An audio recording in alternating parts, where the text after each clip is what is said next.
Welcome to Day 17, Part 3 of our 2025 Pacific Northwest road trip, where we travel the open portions of the 33-mile historic Rim Drive in Crater Lake National Park in Oregon.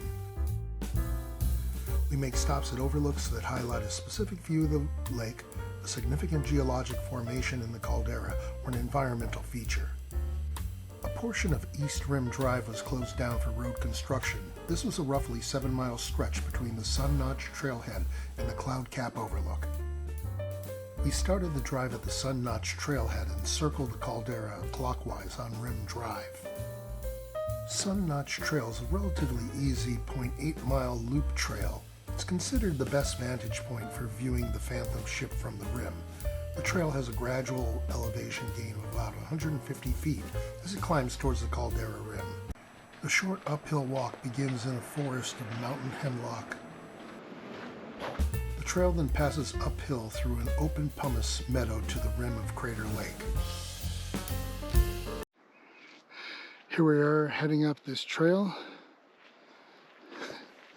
Turned out to be more climbing than I expected based on the description, but that's okay. Applegate Peak is a prominent 8,126-foot summit. It is the fourth highest peak in the park and forms the western limb of Sun Notch. Our first stop on the trail was at a viewpoint for the Phantom Ship. There's wildfires. Yeah. Yeah, there's supposed to be some up in Central Oregon. You may look at that on the drive back, which way we're going to go. Hoping that it's all done by the time we get to when we're going there. It was interesting how small the Phantom Ship looks from the caldera rim compared to how large it seemed from the boat trip. The smoke seen in the distance was from the Flat Fire, a significant wildfire in Central Oregon that began on August 21st, 2025, approximately 7 miles west of Culver, 2 miles northeast of Sisters. The prominent sharp-peaked mountain visible in the distance across the caldera rim is Mount Thielsen. It is an extinct shield volcano in the Oregon High Cascades. Glaciers have heavily eroded the mountain structure, creating precipitous slopes and a horn-like peak. The spire-like shape of Thielsen attracts lightning strikes and creates fulgurite, an unusual mineral. Thielsen is one of Oregon's Matterhorns, an informal group of extinct volcanoes named for their sharp spire-like shapes. We next stopped at a clearing between the trees on the trail, which offered a view of Wizard Island.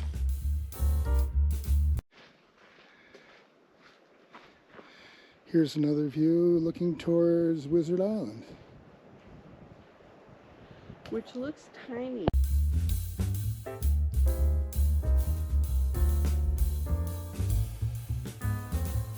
The final stop on the trail offered views of Chasqui Bay, Wizard Island, and the Phantom Ship.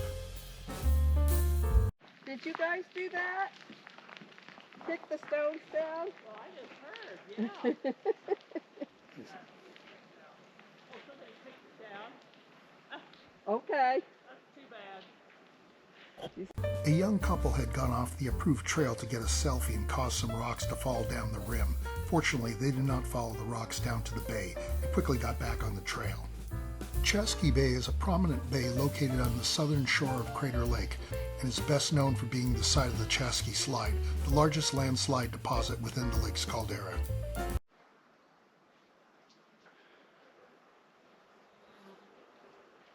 Once again, another view.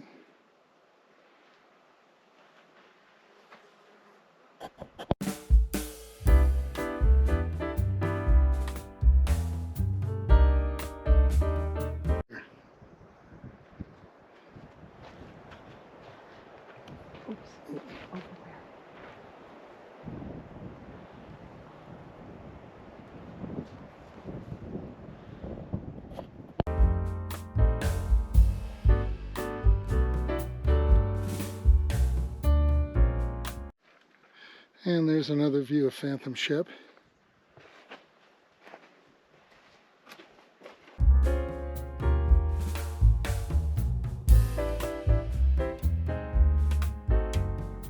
Our next stop was Vidae Falls.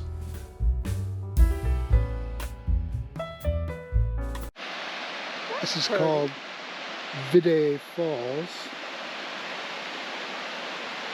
Okay, I'm gonna look back to the car. Okay. Get this down now.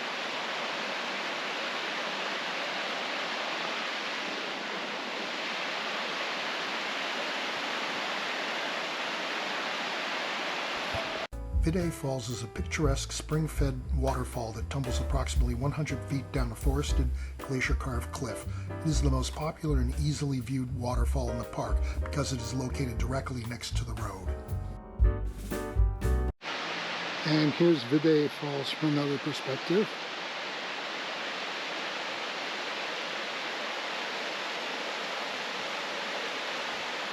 The waterfall is fed by a consistent spring on Vidae Ridge rather than being leakage from the lake itself.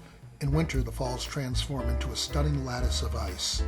Our next stop was Discovery Point.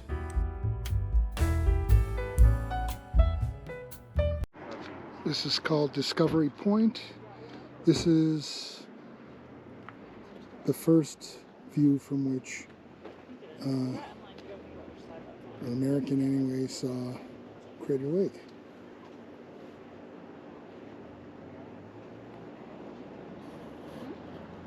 Discovery Point is famous as the spot where gold prospector John Wesley Hillman first discovered the lake on June 12, 1853, famously naming it Deep Blue Lake. During the late 1800s, the lake was discovered and rediscovered several times and given a new name each time. It was an 1869 exploring party that gave it the moniker Crater Lake. And we're now going around the rim drive. This here is a nice view of Wizard Island.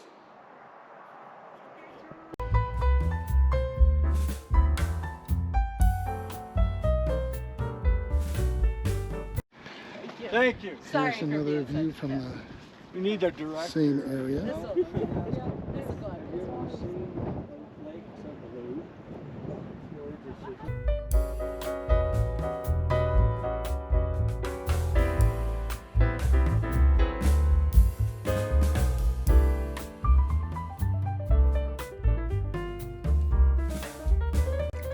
Our next stop on the Rim Drive was Watchman Overlook, one of the most popular viewpoints in Crater Lake National Park.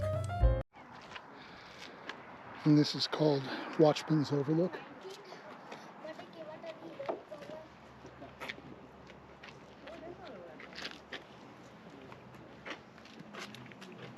Yeah. There's a good view of Wizard's Island where you can see the crater. Because when we were in the boat, those little out islands there were so large. Yeah. Here they look so tiny. Lao Rock, I guess it's pronounced.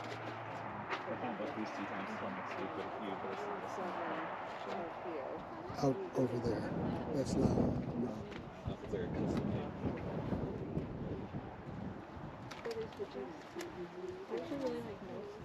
When Mount Mazama collapsed 7,700 years ago, it revealed the inner workings of the volcano. Its destruction left many clues about its formation. The massive gray cliff is Lao Rock, formed when a lava flow filled an explosive crater on the north slope of the mountain. As Mazama collapsed, part of the hardened lava flow cracked and dropped into the caldera, leaving a portion perched on the rim. The massive eruption and collapse 7,700 years ago left a deep basin in place of 12,000-foot Mount Mazama.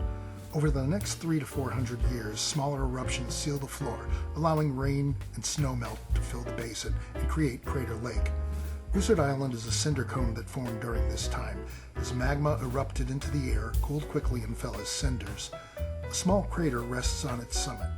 Magma also erupted underwater, forming smooth pillow lava. A second similar volcano, Miriam Cone, is hidden from view beneath the lake. Future eruptions may bring further change to the landscape. There's some more of the view.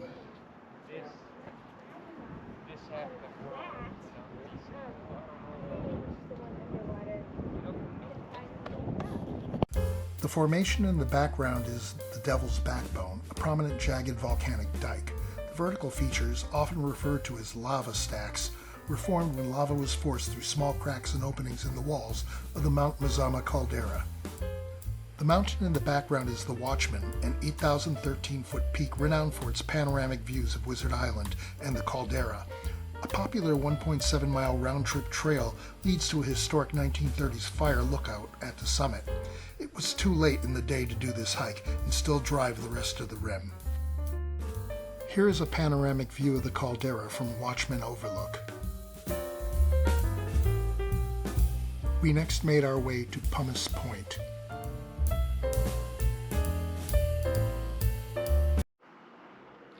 This is called Pumice Point.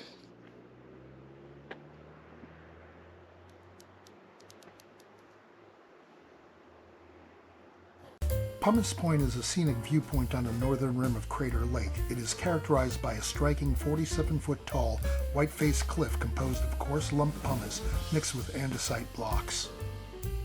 While it offered a unique angle of the lake, we were standing on the pumice formation itself, which is more visible from the lake surface or nearby overlooks. We next pulled off at the rugged Crest Palisades, a scenic overlook and geological feature known for its sheer cliffs and birdwatching opportunities. Unlike the relatively smooth rim found in other areas, this section is broken by bristling crags of glassy lava. This is from the east side of Crater Lake.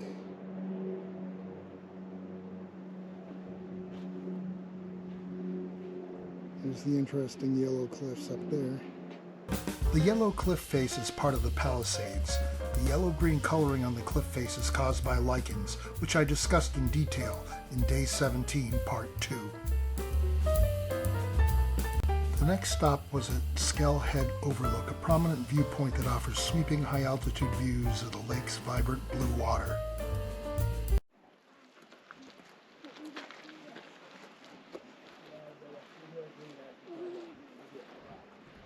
So I'm not sure what this viewpoint is. Thinking maybe this is Cloudcap, but I'm not positive. The overlook is named after Skell, the spirit of the sky in Klamath mythology, who is said to have fought the spirit of the underworld, Lao, at Crater Lake. Geologically, it is noted for unusual glacial striations that indicate ancient glaciers were deflected from their radial course by volcanic cones. Due to road construction, the farthest we could proceed clockwise on Rim Drive was to the Cloudcap Overlook.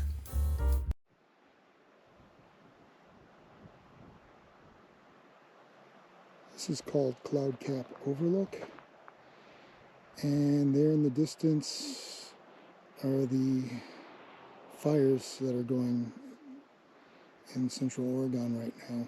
May change some of our plans for the vacation. Cloudcap Overlook is a scenic viewpoint situated at the end of the highest paved road in Oregon. Reaching an elevation of approximately 8,150 feet, it offers some of the most expansive panoramic views of the entire caldera. And this is Cloudcap Overlook.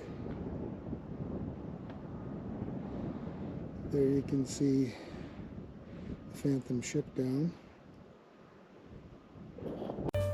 Due to its high elevation, it can be significantly windier and colder than other parts of the park, even in August.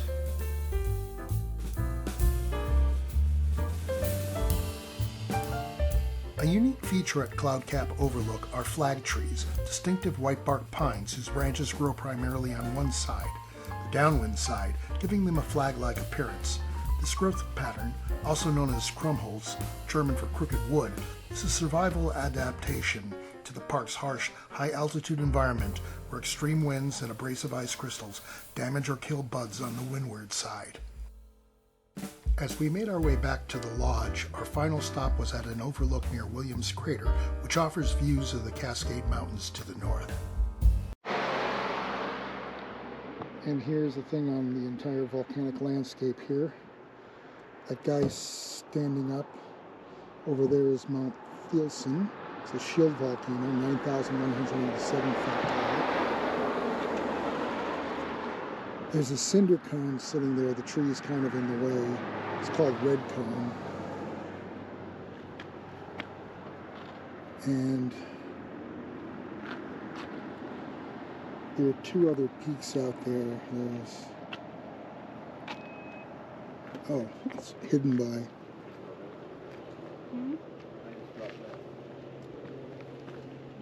So that's Diamond Peak over there.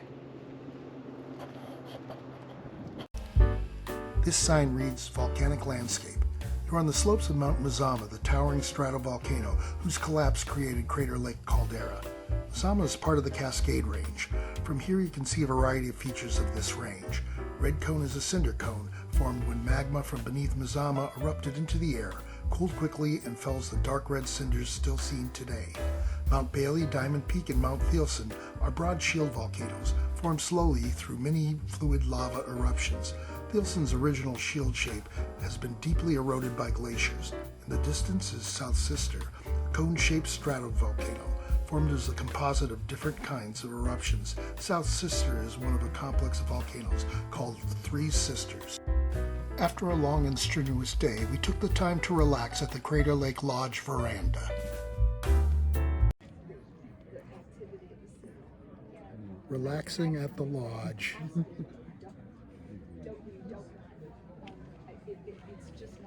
I couldn't resist getting a souvenir t-shirt about the old man of the lake which reads, "You can't keep a good log down." This is my souvenir pin from Crater Lake National Park. I have added it to my faux ranger's hat. Mary and I thank you for watching Day 17, Part 3 of our 2025 Pacific Northwest road trip, where we traveled the open portions of the 33-mile historic Rim Drive in Crater Lake National Park in Oregon. Unfortunately, a small portion of the Rim Drive was closed due to construction projects. As a result, we were unable to do the Vidae Falls Trail or the Pinnacles Valley Trail, which I had planned on doing. Ultimately, I think that 3 days would be an ideal amount of time to spend at Crater Lake, provided there are no construction closures. If you're planning to visit Crater Lake National Park in the future, I would advise waiting until 2029 when the Cleetwood Cove Trail reopens, providing access to the lake.